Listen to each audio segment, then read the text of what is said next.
Thanks a lot for the very nice introduction. And also thanks a lot for the invitation. I'm happy to be here talking to you. And today what I want to do is I want to tell you about the processing of a construction, possessive pronouns, that I have been looking for the last 5 years. And I got initially interested in possessive pronouns because they're notoriously hard to learn in a second language. But in the course of doing research on them, I've come to learn that the reasons for this difficulty go beyond second languages, such that we can see interesting correlates in first language speakers too. And I think that in this sense, possessives teach us something more general about language, and in particular about predictions and how they interact with domain general memory mechanisms. So that's what I would like to discuss with you today. So before I jump into possessive pronouns, let me frame the background of this research. And that background is the observation that acquiring languages as an adult is harder and has more variable outcomes than acquiring languages as a child. The interesting question, of course, is why? What makes it harder to learn languages as an adult than as a child? Of course, there are many differences in how children and adults learn languages, including the type and amount of input they get, their motivations for learning, and also their biological makeup. And while all these factors are likely to play some role, my work focuses on another difference, which is that adults already have a language in place when they start learning a second language. So it's possible that their first language, so-called L1, affects their ability to use properties or features that differ between the L1 and the L2. In my work, I explore the role of this so-called L1 influence by focusing on grammatical constructions that differ across languages. I'm interested in speakers who are very proficient or advanced in their L2, and I want to find out whether, even at this advanced stage, their L1 affects how they parse sentences in their L2. Now, in the syntactic domain, which is what I work on, evidence of L1 influence would consist of demonstrations that comprehenders parse L2 sentences using L1 processing mechanisms, or that they have more difficulty applying an L2 grammatical constraint when that constraint is absent or expressed differently in their L1. So let me give you an example to make this more concrete. Imagine that you are a Spanish speaker and are watching a soccer game. This is not a very unlikely situation if you follow the World Cup recently. So you're looking at the image on screen and you hear the sentence, ¿Dónde está la pelota? Now, in Spanish, at the point of the article la, you can probably start predicting that the upcoming noun is ball. And this is because ball is the only feminine noun that matches an object currently shown on the screen. So you can use the gender agreement predictively to generate an expectation about the identity of the upcoming noun.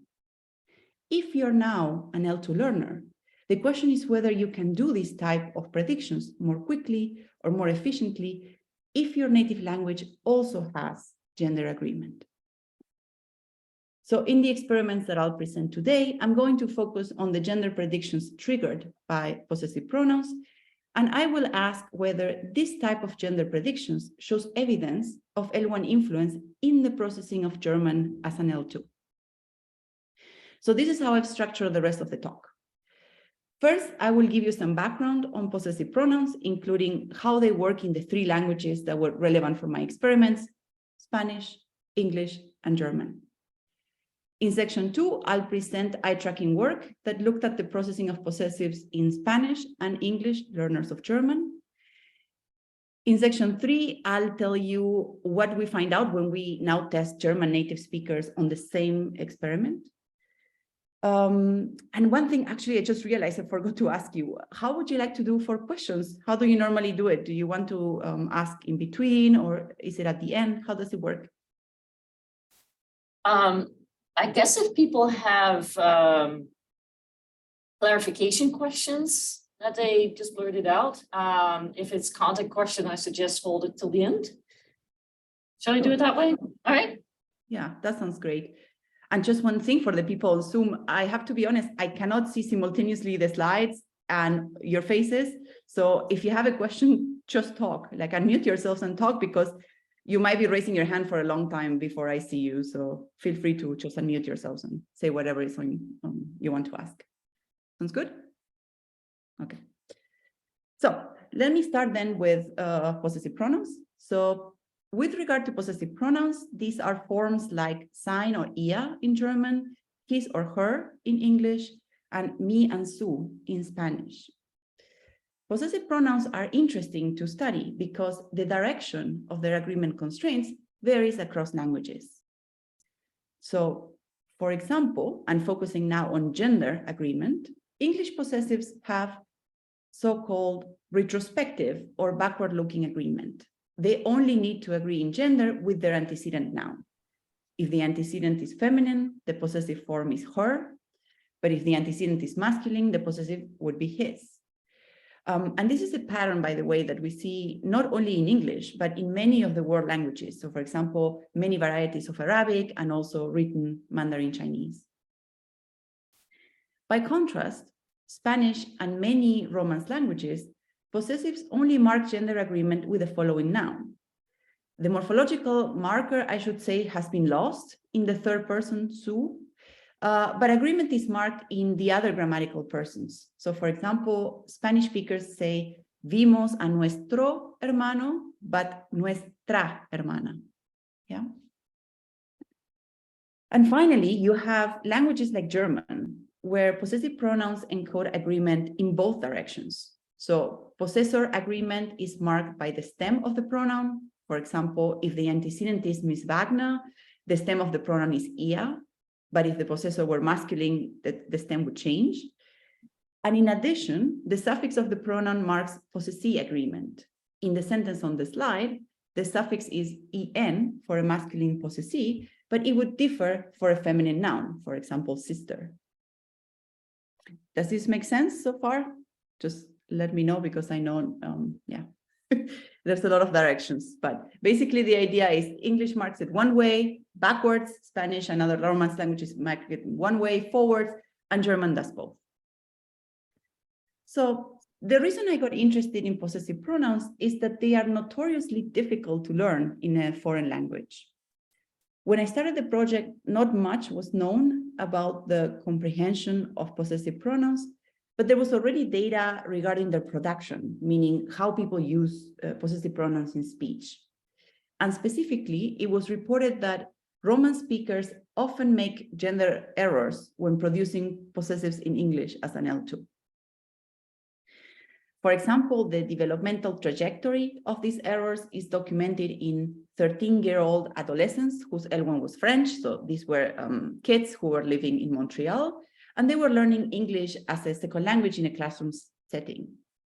And the results of this study showed that English learners go through a series of stages in their learning of possessives. The first includes an initial avoidance.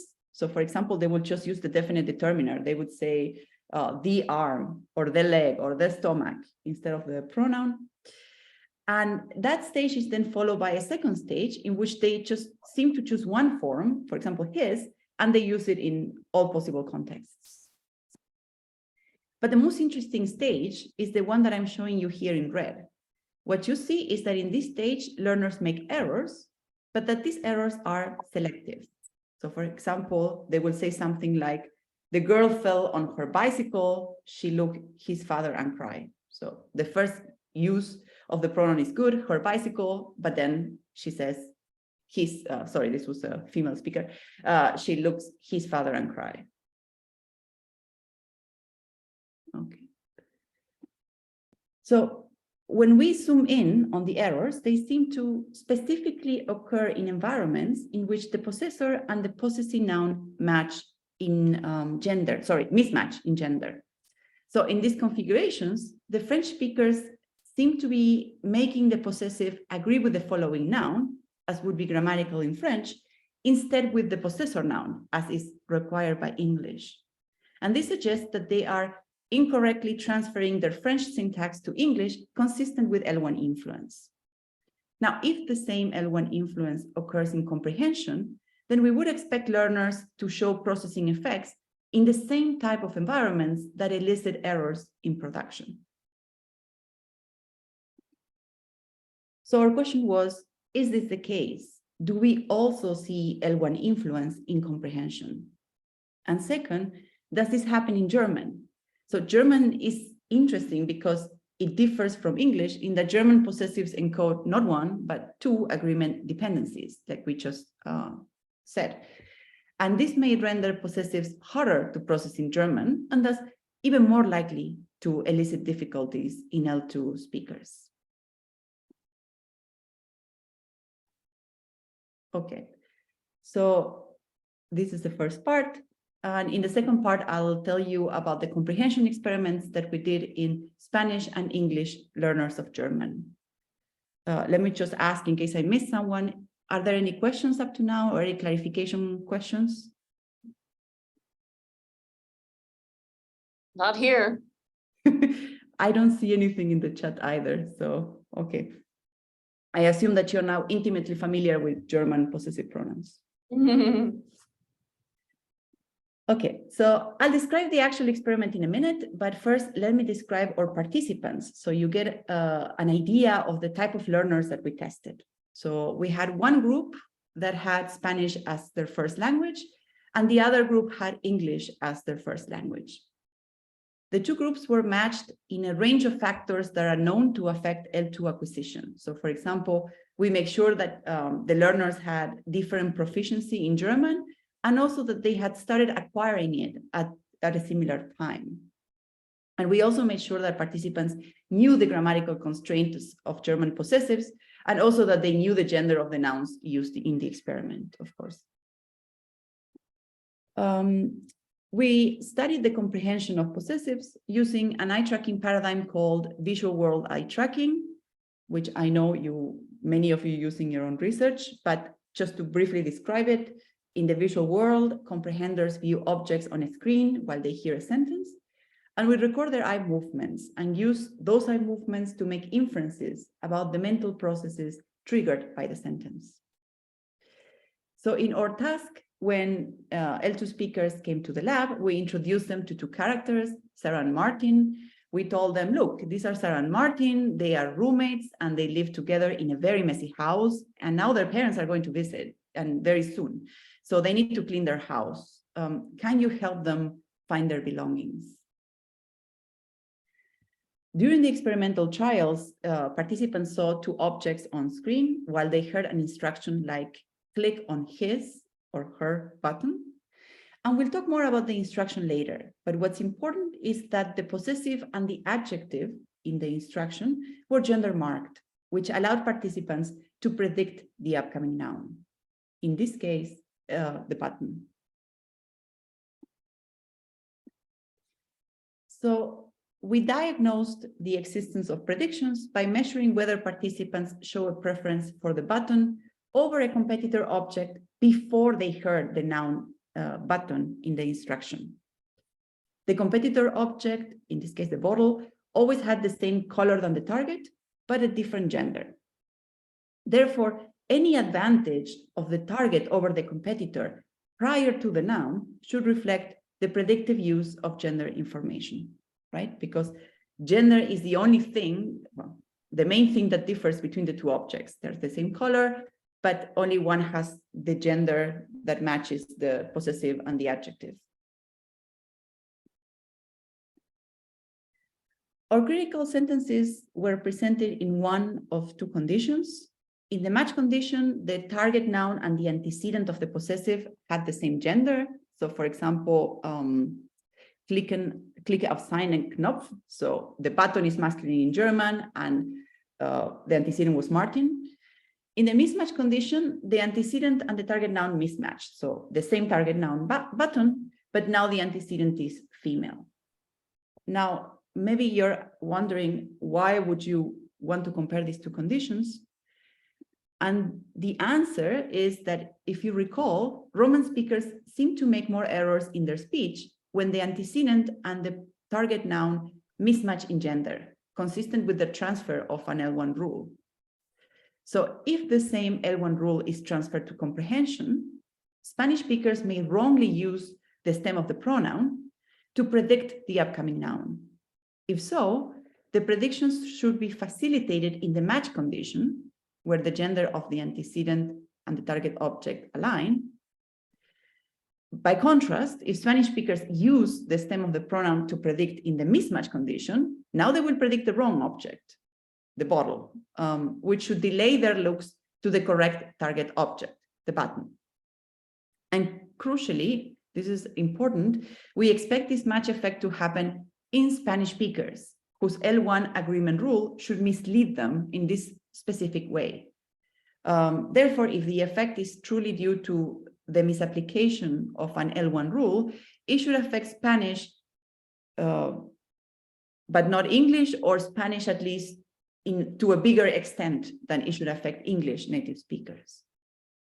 So just, I'm going to pause because this is the crucial part of the logic. So if someone has clarification question, you can say it now, or if it's logical, it's fine, but yeah. Okay,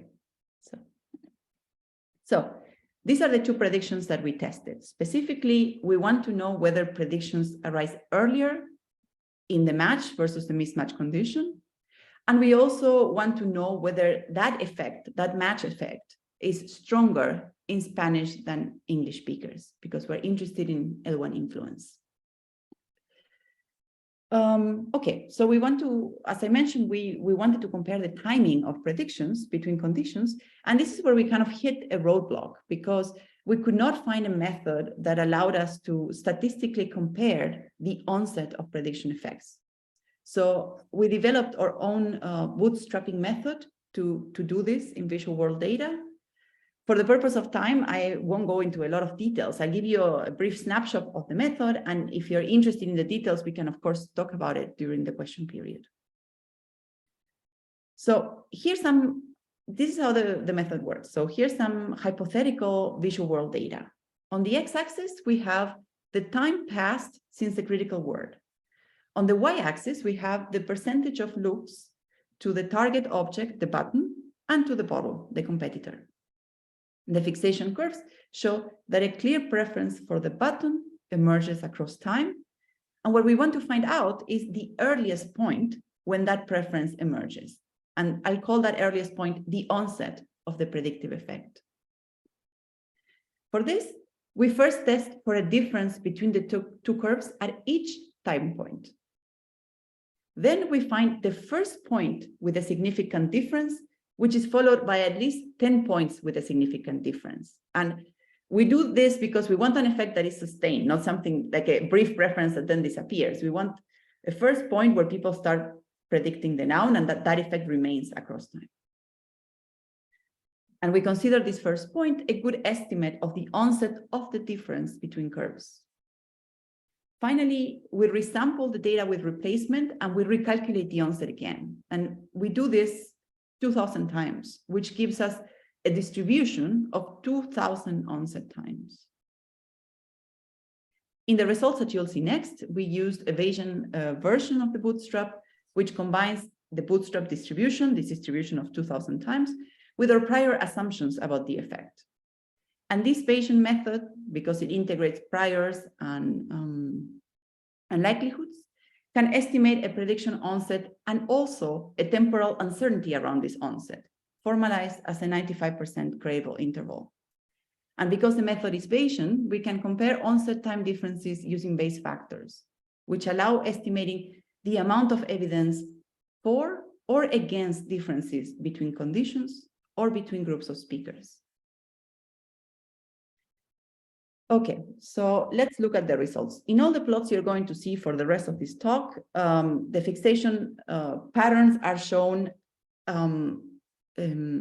time-locked or established after the onset of the possessive pronouns. So time is on the x-axis and fixation probability is on the y-axis. The vertical lines show the onset of the adjective and the noun in the oral instruction. And I'll show you the match and the mismatch conditions in different boxes, in different facets. So let's look at the Spanish speakers first. Here's what we found in the match condition. So what you can see is that briefly after the possessive, Spanish speakers start looking a bit more at the button than at the bottle. And well before the noun, they already have some preference for the target object. And the bootstrap analysis that I described before allows us to say that that preference emerges about 700 milliseconds after the onset of the pronoun. Now let's look at the mismatch condition, which now is plotted on the bottom. What you see is that Spanish speakers indeed show a match effect with predictions that are about 200 milliseconds earlier in the match than in the mismatch condition. So there is clearly an effect of the match manipulation. The question is, what happens with the English speakers? And actually, when we look at the English group, we see a very similar pattern. So the onset in the match condition is on average around 140 milliseconds earlier than in the mismatch condition. It's a bit smaller than that of the Spanish speakers, but when we directly compare the onsets between the two groups, we actually find evidence against a difference between groups. So this suggests that both groups show similarly sized match effects with German possessives, and this is inconsistent with the idea of L1 influence, right? If it was about transferring a native rule, then we would have expected English and Spanish speakers to differ from one another because they have different L1 grammars. So to summarize, what we learn from these results is that second language learners can do or can generate predictions, gender predictions with possessive pronouns, and also that they show match effects, meaning that they are misled by the match between the target object and the antecedent. But these match effects are similar for both speaker groups, which suggests that they are not due to the influence of a native agreement rule. So the question then is, what is giving rise to the match effect in comprehension? If it's not due to an L1 strategy, then why does it happen? And before I tell you our current hypothesis, I want to show you how native speakers of German behave, because I think that gives us already some useful clues about the answer to that question. So for the last part of the talk, let me tell you what happened, bless you, when we looked at how native speakers of German did the same experiment. So this was a project led by Kate Stone in collaboration with several researchers at the University of Boston. Okay, so why would one even want to test native speakers of German? Well, our reasoning at the time was speakers of German have a lifetime experience with German possessives.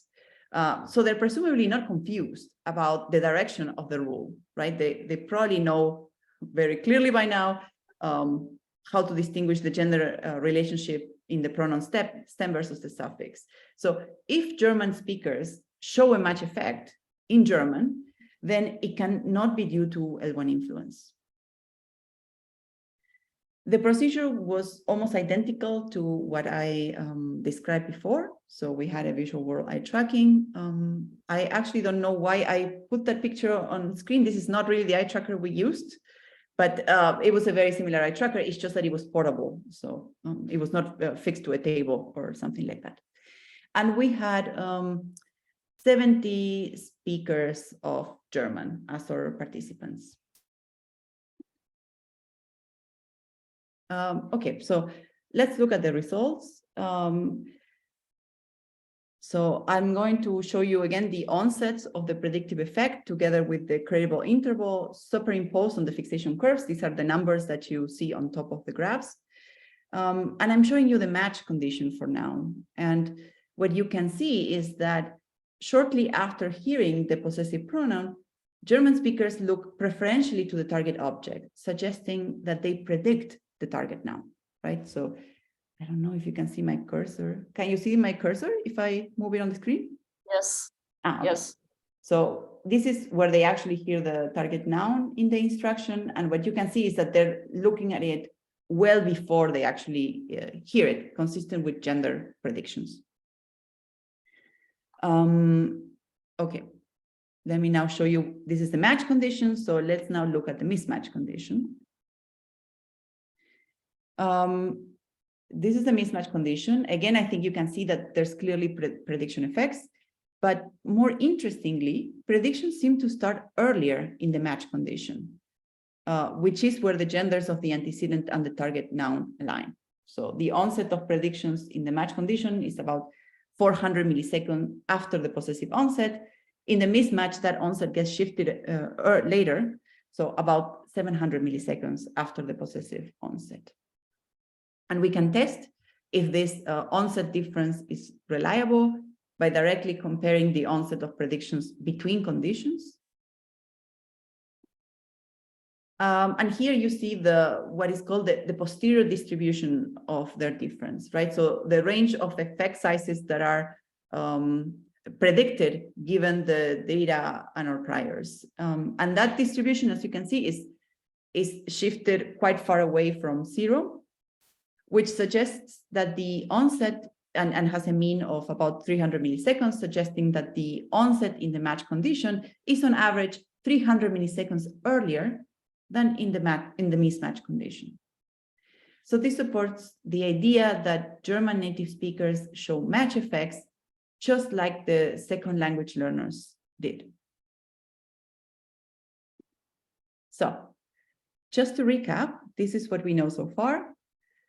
Both groups of, so both English and Spanish learners of German show match effects in their L2 predictions, but German native speakers show them too. And this suggests that match effects cannot be solely due to L1 influence. So, you know, what's going on? So in the last 5 minutes of this talk, I'm going to just give you two explanations. And you know, I don't really know which one is correct, or most likely none of these ones will be correct, and something more complicated will be correct. But I just want to tell you what we are thinking. And then, of course, if you have ideas, I'm happy to test those too. But one explanation that has been suggested to me is that the match effect with possessives is similar to the conflict resolution effects that are observed in areas outside syntax. So perhaps some of you are familiar with the Stroop effect, right? So this is this task where people have to name the color of words. And you can manipulate whether the color of the word is consistent with the actual word. So for example, blue printed in blue ink, or whether it's inconsistent, right? So blue printed in red ink. And the typical finding is that people take longer to name the color when the two cues conflict.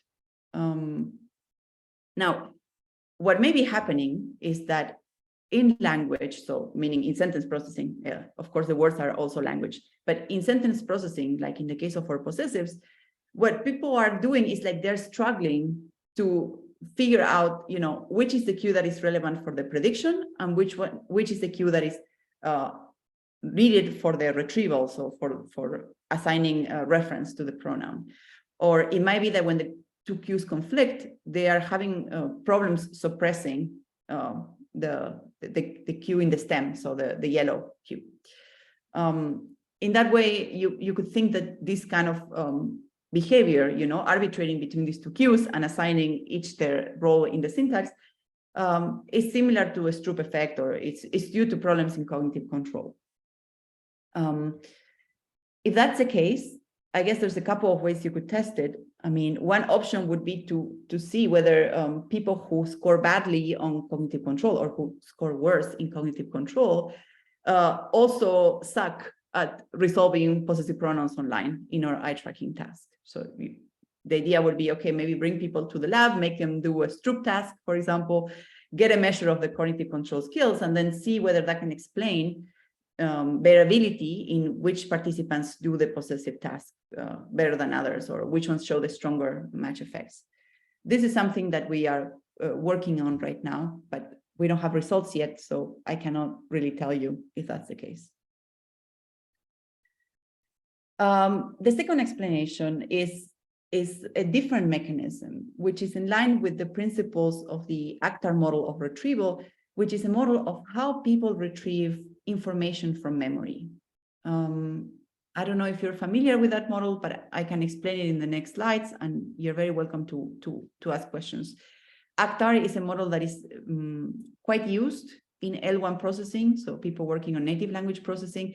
It has been less used, I would say, for second language processing, but it has relatively good performance when we test language processing in first language speakers. So let me now walk you through the model and explain how we could account for our data in the next slides. But first, in case the explanation makes you want to scream, let me just give you the high-level summary of this, which is that participants' predictions may be affected by the previous process of connecting a possessive with an antecedent, right? So you have two processes, predicting the noun, but also connecting it to the antecedent.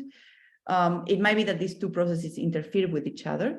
So the match effect results from an interaction in memory between antecedent retrieval on the one hand and word prediction on the other. Okay, now let me walk you through the details of the computational model of how that works. So to flesh out the model, we need to start with thinking about what happens at the pronoun. So the pronoun encodes cues for both an antecedent retrieval and an object prediction. And we're going to assume that the retrieval happens first and then the prediction afterwards. This is not a crazy assumption because people hear the stem of the pronoun first. So they're getting that cue earlier than the cue related to the prediction, right? So you get a pronoun, you get the two cues, the retrieval cue, and then the prediction cue. Now, we're also going to assume that at the start of the auditory instruction, all the antecedents and the objects on screen have a similar level of activation, right? So in the context of this task, we have 4 representations, the 2 possible antecedents, because people always are told, okay, the object belongs either to Martin and Sarah.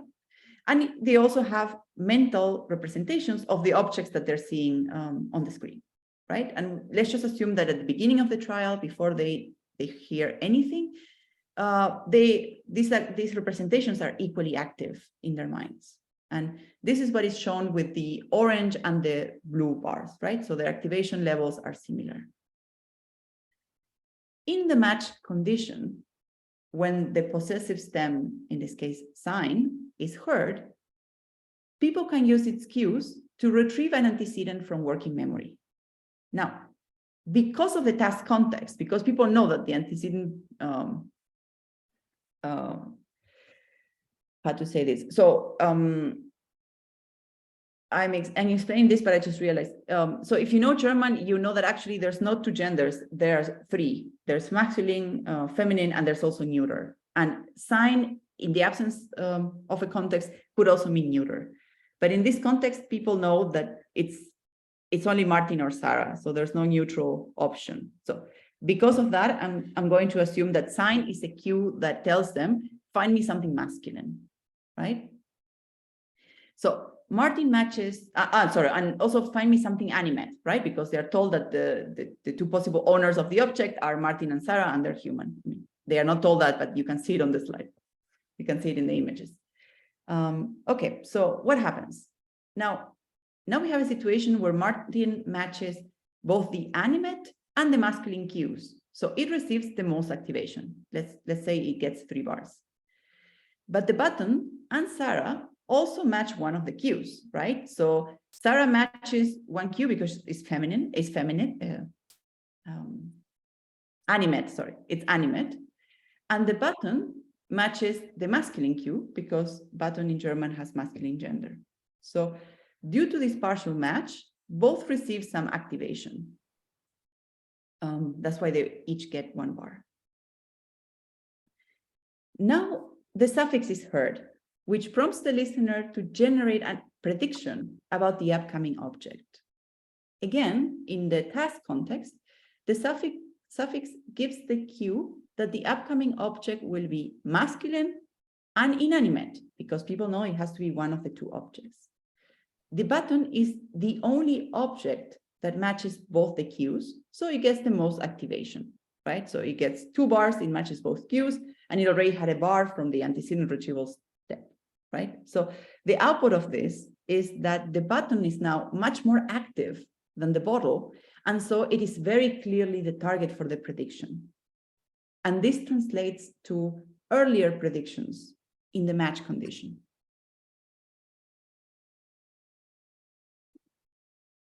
Now, let's look at the mismatch condition. Again, we start from a situation where at the beginning of the trial, all objects are equally active. The pronoun, again, the pronoun stem initiates the antecedent retrieval. This time, ia requires something that is both feminine and animate. Now, Sarah will receive the most activation because she matches both of the cues. But again, there are objects with partial matches that receive some activation too. In particular, the competitor, the bottle, will get some activation because it's feminine. And what I want you to look at now is that at this point, the button is the least activated of these items, right? So Martin gets some activation, is animate, the bottle gets some activation, is feminine, the button gets nothing. So when the suffix is encountered, the cues of the suffix are, I need a masculine and inanimate object. And the button is the only object that matches both of these cues. But due to the previous activation of the bottle, its activation now is similar to the button. And therefore, there's more competition between the button and the bottle to be the target of the prediction. Button is therefore harder to predict. And this is reflected in the later prediction times. So, to recap, because of the antecedent retrieval step, the activations of the button and the bottle will differ even prior to the possessive suffix being heard. And due to this, the relative activations in the prediction process will differ more in the match than in the mismatch condition. In the match condition, the fact that the button is much more activated than the bottle will result in earlier predictions. And the opposite is true in the mismatch condition, where activation levels are more similar, resulting in more competition and therefore delayed predictions. So recently we have tested, because as I mentioned, this ACTAR model is a computational model of, a general model of cognition, but has been applied to sentence processing. So you can actually implement that model and then get quantitative predictions about how the model does. And then you can compare them with what humans do. So what we have started to do is test whether the model can capture the effect shown in the German native speakers. So the two plots on the top of the slide are the effects that we saw before, the effects in German native speakers. So we made some assumptions for the model that allowed us to map between the activation of elements in memory as derived from the model and the probability of fixating an object. So I should say this model is a model about memory, so it gives you activation of objects in memory. You need to then make assumptions about how those map to fixations. And what we have done is to say, well, whatever is more active in your memory is the thing that you're going to look at. That is a reasonable assumption, but of course it hasn't been tested. So it is an assumption and could prove to be wrong. But the idea is that whatever you have more active in your working memory, that's what you're going to fixate on in the context of a task. So if you make that assumption, we can generate the fixation patterns predicted by the ACTAR model, which is what you see on the bottom of the slide, the two plots on the bottom here, right? The onsets are marked with these vertical red lines. This is the match condition. This is the mismatch condition. And as you can see in the plots, the onsets predicted by the model seem reasonably similar to the onsets shown by the humans. So this, of course, doesn't mean that the model is perfect. There are some places where the model behaves differently than the human participants. And we still don't know whether the model can capture differences between L1 and L2 speakers. So these are all important limitations, and we are working on addressing them. And of course, well, there's a couple of open questions. One concerns the relationship between production and comprehension. So I started this talk by telling you about the errors that L2 speakers make in production, and how there is evidence that these errors are more frequent in Roman speakers. Now, we don't know whether that's true in the production of German possessives. The previous work really mostly looked at English as an L2. But if we could find evidence for that in German, then this would suggest a contrast between production and comprehension, with production showing L1 influence and comprehension not so much. So I think such a comparison would be helpful to understand the factors that drive the use of native mechanisms in L2 processing, and whether they operate differently between productive and receptive modalities. And this, I think, has interesting implications for whether the same grammar, mental grammar, is used across modalities. A second open question that is not on the slide, but I want to mention because of this audience, is that we have no idea what the electrophysiological correlates of these effects are, if there are any. So I haven't really had the opportunity to explore, whether you see any kind of evidence of the cue conflict when people read the possessive or when they encounter the noun. So for example, you might expect differential N for 100 effects, depending on whether it's a match or mismatch condition, under the assumption that people pre-activated the wrong noun in the mismatch condition. So I haven't dared to do this because you would need a visual context with ERPs, and this would require some improvisation. It's something that I haven't done so far, but that's, I think, another thing that would be interesting to look at. So that's all for me, and I'm looking forward to your comments and questions. Thank you.